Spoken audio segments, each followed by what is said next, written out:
thrilled today to be joined by Dr. Matthew Stafford and Mary Palmer. These are both residents here in Dyersburg, Tennessee, and we're going to be talking about an exciting opportunity that we have coming up in just under 8 weeks, Mary? Mm-hmm. Yeah, about 8 weeks. But just a little bit of an introduction to start off with. Dr. Matthew Stafford is a retired U.S. Air Force officer who served 29 years. When you retired, you actually went on to become the Chief Learning Officer as well at Randolph Air Force Base, Texas. Matthew comes to you as well as a military historian. Thank you so much for taking the time to do this podcast interview with us, Matthew. You're welcome. Mary, would you care as well just introducing yourself to the listeners? Well, my name is Mary Palmer, and I'm from Dyersburg, Tennessee. However, I've lived in Seattle for the past 20 years. My trade is pastoral ministry. Matthew, would you mind telling listeners a little bit about where you grew up, your career? What I find so interesting is how you got here to Dyersburg, Tennessee. So my life has been a series of very fortunate accidents. I was 19 years old. I was going nowhere in life, and I realized I needed to do something. My wife was pregnant. I couldn't afford to have babies, and I was never going to get to college. So I joined the United States Air Force. And the Air Force assured me that I could have babies for free and get a degree. I got a 4-year degree in 4 years, and I was supposed to get out. I'd had my 2 children paid for, and they said, "Would you like to stay?" And they offered me a commission, so I became a commissioned officer, and they sent me to more programs. After 29 years, every time I told them I was going to leave, they either promoted me or sent me to another school. I left with 6 academic degrees. As I was walking out the door, they said, "Would you please stay and do this next thing for us?" They hired me back as a senior civilian, and that's where I worked as the vice president of their university. I worked as the head academic at the Federal Executive Institute, and ultimately retired as the chief learning officer for the Air Education Training Command, dealing with cognitive science, which is how humans learn, hold on to information, and employ that information in the cockpit, in the war space, in the workspace. And what about Dyersburg, Tennessee? How did you get here? That's a story in itself. So I had written a policy for the chairman of the Joint Chiefs of Staff and for the Secretary of Defense. The chairman signed my policy, but a political appointee below the secretary had held my policy up. And I went to him, I met him on the steps of the Pentagon. I said, "Why won't you sign my policy document?" He gave me decidedly self-centered reasons. He was worried about his career in case somebody didn't like it. I said, "The chairman's already signed his. We need to sign this. Do you agree it'll save millions of dollars, make life better for every soldier, sailor, airman, marine, and guardian, et cetera, et cetera?" He was more worried about his job. I told him, "Go to hell." I called my wife and said, "Find me a place to live." I gave her a list of 7 things. She called back 2 hours later and said, "I found a town called Dyersburg, Tennessee." I said, "Where the hell is Dyersburg, Tennessee?" We were stationed at San Antonio at the time. I'd just been to temporary duty up to the Pentagon. I got home on the airplane. We got in a car, drove to Dyersburg, Tennessee, saw the house and bought it. Let's talk a little bit about history. We're kind of setting the stage of the program that we're going to be doing. So can you talk more about or talk more to the relevance of history, how this is chronicled and kind of relayed generation to generation? Yeah, that's a dissertation that you're asking for, but nevertheless, let's start into this. The operative word in history is story. And for so many Americans, the stories have been lost. They were pushed down into a chair and they were fed names and dates and events in almost a chicken soup with letters in it, an alphabet soup type of approach that made history boring, meaningless, and irrelevant. But when we go to the history, what we find is these amazing people who are very much like we are today, facing very similar threats and challenges and opportunities, and understanding how they reacted to that environment, how they took advantage of the opportunities and overcame the challenges, is informative to help us today to do similar types of things. Too often we take these people and we say that they are legends, they are heroes. We can never amount to what they were. But when we learn more about them, we find no, they were just like us. They were extraordinary people, but we're extraordinary people. And so getting in touch with the past, it's eye-opening because it opens up your potential, your eyes to your own potential. It's an amazing journey. Was there a particular moment or mentor that sparked your interest in history or education? There's many people did. My grandfather, my father was interested in history, but my grandfather, as a boy, he played along a small creek in Pelham, Indiana, and he fished that creek and he played in the creek.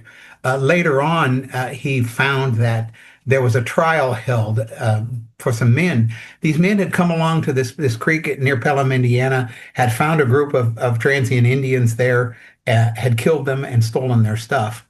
They were tried and they were hanged, the first time a white man was hanged for killing an Indian in the United States.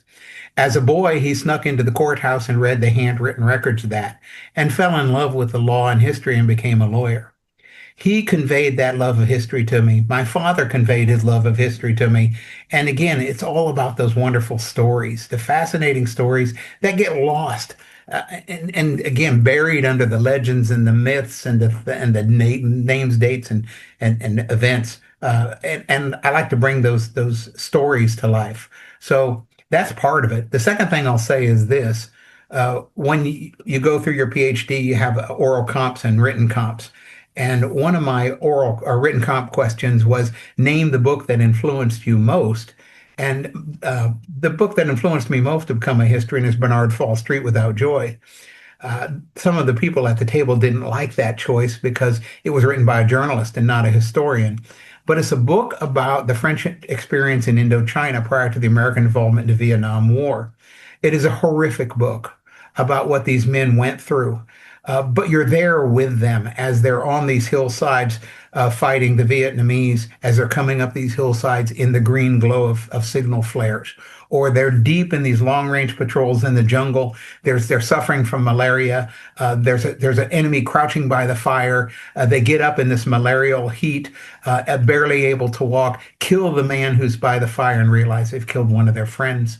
And then they march 100 miles to friendly territory and turn themselves in. Those are the stories that are buried in just the one book. History is rife with stories like this. These incredible stories of individuals who overcome these challenges, take advantage of the opportunities. So that's what got me into history. I used to read Stephen King books. Then I found Street Without Joy. I read history and never looked back. And I was always nurtured on people who wanted to go beyond the cold, bleak histories that were offered into grade school and get into the more exciting biographies and narrative histories that have filled my life ever since. Definitely. It's amazing. Thank you for sharing that. Sure. Matthew, right now we live in a world where there's just so much of information out there. So for the everyday person that wants to kind of get to validated sources to learn more about these amazing stories you talked about, what would your advice be? Well, I believe you should start at the library. I think books in your hands is a great place to start. People like to take things out of context. And so they give you a factoid, again, a name, event, or a date, and they put that in there. And without the context, it doesn't have any meaning. But it's used as a prop to an argument that they wish to make. And history is again that story, and stories without a context aren't really very meaningful or moving. We can't act on them and we can't see ourselves in them. If we have a factoid, like I give you a factoid, okay? There was a Johnstown flood. The Little Conemaugh River Valley flooded in Johnstown, Pennsylvania on 31 May 1889. Poof. That is useless information. You know, it doesn't have, but it's thrown out there. I give you a little bit more information. Say a lot of rich people own the South Fork Fishing and Hunting Club. They built the dam too high, and they didn't care about the runoff, and eventually the dam was doomed to collapse, and it fails. Well, now we start to talk about the evils of the Gilded Age and stuff, but then you come off and you go a little bit further and you start to find that there's these fascinating individuals, these rich people who feel so guilty about what they have done that they spend the rest of their lives trying to make it up to civilization. And if you're born west of the Mississippi and you have a library in your small town, it was dedicated by one of those men who desperately wanted to seek some relief from the guilt he felt from the deaths of Johnstown, Pennsylvania. So again, the factoid by itself is kind of meaningless. You add more and more substance to it, and all of a sudden you get a story, and then the story is actionable. And you say, wow, this says a lot about the distribution of wealth. It says a lot about people having to take care of their fellow man, which is kind of a basic Christian belief. It says a lot about where we might be heading in the country with the diversion of the inequitability of our wealth. You know, so those are all fascinating stories, I think. So, how do you handle the messy parts of history, the stories without easy answers? You go right through them because there's a context too. They've got to be told too. You know, you cannot tell the story of America without mentioning slavery and talking about how slavery fit into that. And then what we do though is we tend to put a box around it and don't bring it back up again. But it rises its head again and again and again. And so you have to kind of keep the narratives going, and they flow alongside each other. The Black experience in the United States, the Native American experience, the woman's experience in the United States, all of those things are intertwined. And you start to see within a discussion of the constitutional history that there's an arc to our constitutional journey, that it started in one place and is heading into another place. And that other place is fascinating because each major change to the Constitution talks to more inclusivity, it talks to more power for the individual. That was not the intent of the framers. That was something that's come about because of the growth of the American nation, the people of America. We have movements back to the side. That arc is not a smooth arc like a meteorite shooting through the sky. It wiggles back and forth. People can say it moves right or left, conservative or liberal. It just moves. It moves because of the mood of the time. We move into a time at the start of World War II where we become very concerned about the threats to America, and we imprison Japanese Americans in internment camps. You know, it's not something that we're proud of, and we later apologize for. But the arc of the Constitution remains relatively intact, even with those wiggles to the side. When you're done studying the Constitution, you walk away with tremendous hope for the future. Matthew, talking about the Constitution, sir, we are so fortunate that you are going to be teaching this amazing series, a 4-part series on U.S. values and the Constitution. Would you kind of give us a little bit more information to that and what you're going to be lecturing on? Sure. I like to start with the values because when humans decide that they want to join together and form societies, what draws them to other humans are people who share their values. And then they encode those values in some document or set of rules or some set of principles. And then you watch how they live within that value structure over time. And that's where you get your wiggle because those values change. We are constantly changing our values. Things that were absolutely normal 100 years ago are completely unacceptable today. And that's because our society has changed values. But the framers saw this, they knew it from their own experience and their historical understanding, and they built a document and a system and institutions that would flex with those changing values. So I always like to start with the values. Then I go into the history behind the Constitution, because again, the Constitution's got a biography. It's got its own history, and it grows up out of the things that came before, out of the people who came before, about the ideas of the framers coming together. There's a lot of American Revolution that's pretty obvious in the Constitution, and all those things swirl into this remarkable form of government. Then we'll talk about how we get from the founding to the Constitution. We'll cover the Articles of Confederation and the Declaration of Independence, which are two distinctly different documents than the Constitution, because America has changed so dramatically between 76 and the time we get to the Constitution. Then we'll talk from there about that journey forward from the Constitution. And in between, we'll take a deeper dive into the document itself, not just reading the text, although I encourage everyone to do that, but embedded within most of those little passages are these wonderful stories about how we got there and how they grew, what changed. So we'll spend some time to talk about the stories behind these individual efforts and how those were eventually put to use in America's history to bring us to where we are today. But I urge people not to have despair in where we are today. It is too easy to say things are awful, things are bad, and to give up. The number one question every historian receives is this: have things ever been this bad? And the answer is yes, they've been this bad and worse. We went through a depression where inflation was out of sight. People were poor. They were lining up in soup kitchens. We've gone through times and places where you couldn't be a certain racial group. You couldn't be a certain religious denomination. You couldn't say or think. You didn't have a right to vote. You didn't have the rights to do things that you have today. We've gone through a lot of bad times in the past. We've been thrown into wars that were calculated by evil men to do evil things. And America once had a fight over that. Over, is it America's destiny to be a great nation, a nation of laws and values, or pardon me, a good nation, a nation of laws and values, or a great nation, a nation of conquest like ancient Rome? And America struggled with that and finally said, it is our future to be a good nation, a nation that other nations will look up to as holding standards for freedom and liberty and human rights.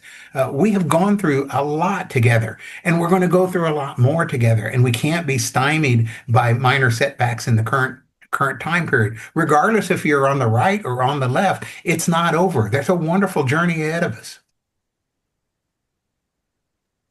I find so much of comfort and encouragement from those words. And Mary, would you like to take it from here?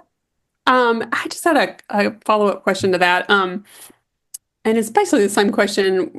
Part of it is, if someone only makes it to one session, which one do you hope it is and why? Or what do you hope people are still thinking about as they leave the library each week? Well, each week I hope they leave feeling proud to be an American. And each week I think I want them to be hopeful about the future by seeing the greatness of the past and how far they've come, hopeful for the future. So those two things are first. Second is below that is to see themselves within the American story. It's not about Paul Revere, George Washington. It's not about Ike Eisenhower. It's about them. They are the descendants of those people and those ideas. They've inherited those ideas, and they can't just drop them. They've got to pick them up and run with them, because that's what those people did that for. So that's the first thing about getting out of it. As far as if you only attend one session, look at the titles of the sessions. The first day, we're going to spend a lot of time on values, and we'll have some fun with that, because values are a blast. And we'll talk openly about that. And I've traveled around the world, and the one thing that everybody around the world agree on is that Americans have one thing in common. They all have opinions, and they will share them at the drop of a hat. So the first night, we're going to share some opinions on our values. The second night, we'll spend some time on that history. So that'll be a history lesson going from the founding of the English colonies right up to the formation of the Constitution. In the third week, we'll deep dive into the Constitution. In the last week, we're going to go ahead and strap in, and we're going to project ourselves through time like flying from a Roman catapult over the walls of history to talk about what's happened between then and now. We will blast through. If I spend more than 4 minutes on World War I and World War II combined, we won't make it in an hour. It's that fast. But we'll talk about the exciting things, how a little boy being killed in Money, Mississippi results in the civil rights movement. How one little thing that happens over here has big deal over there. And that's a lot of fun. And in there, we'll talk about the presidents, we'll talk about the music, we'll talk about the social reforms, the movements on the street, all the constitutional amendments, and some really, really interesting Supreme Court decisions that came down throughout that to kind of jiggle the direction we were headed. And I hope we'll have a really good time. I hope that everybody does. Mary, would you kindly give us the logistics of what's being planned for U.S. Values and the Constitution, a 4-part series? Absolutely. Thanks again, Matthew. Thank you, Marsh. So I'm going to share a little bit about when and where this is all happening. The U.S. Values and the Constitution series will take place at McIvers Grant Public Library in Dyersburg, Tennessee. Sessions begin Thursday, September the 11th, and continue weekly on Thursdays through October the 2nd, all starting at 5:30 p.m. The event is free and open to the public, but registration is required through Eventbrite. You can find the link on our Facebook event page or on the Eventbrite website. This series is made possible thanks to an incredible lineup of community partners, which are McIvers Grant Public Library, Dyersburg State Community College, Dyer County Historical Society, Dyer County Schools, Raising Kellen, Sons of the American Revolution, Key Corner Chapter of the American Daughters of the Revolution, Sonic, The Bus Stop, Discovery Park of America, and Maple Ridge Manor. And as part of the U.S. Values and the Constitution series, we're hosting a mixed media art contest, and it's open to artists of all ages and all skill levels. We want you to show us your vision of My America. Paint it, piece it, sculpt it, write it, whatever your talent is, however your imagination works, we'd love to see your vision. From brushstrokes and found objects to written words and sculpted forms, it's all welcome. Entries will be an art installation at McIvers Grant Public Library, and the public will be able to vote for prize winners both in person and online. The deadline to submit is Friday, August the 29th. You can hand deliver your artwork to the library or email a digital submission along with your artist info to dyersburg250@gmail.com. You'll also find the contest guidelines and updates on our Facebook event page. So come on out and learn about the core principles that shaped our nation and see how they are reflected in our founding document. And before I forget, we're also excited to share that local students are helping lead and facilitate this series, bringing fresh perspectives and a lot of heart to the conversation. They're playing a key role in supporting the educational experience each week, and we are so proud to have them involved. Stay tuned. We'll be sharing more about who they are and how they're contributing to the series. A big thank you again to Dr. Matthew Stafford for making this all possible. We're so glad to have his voice leading this series, and we can't wait to see you at the library.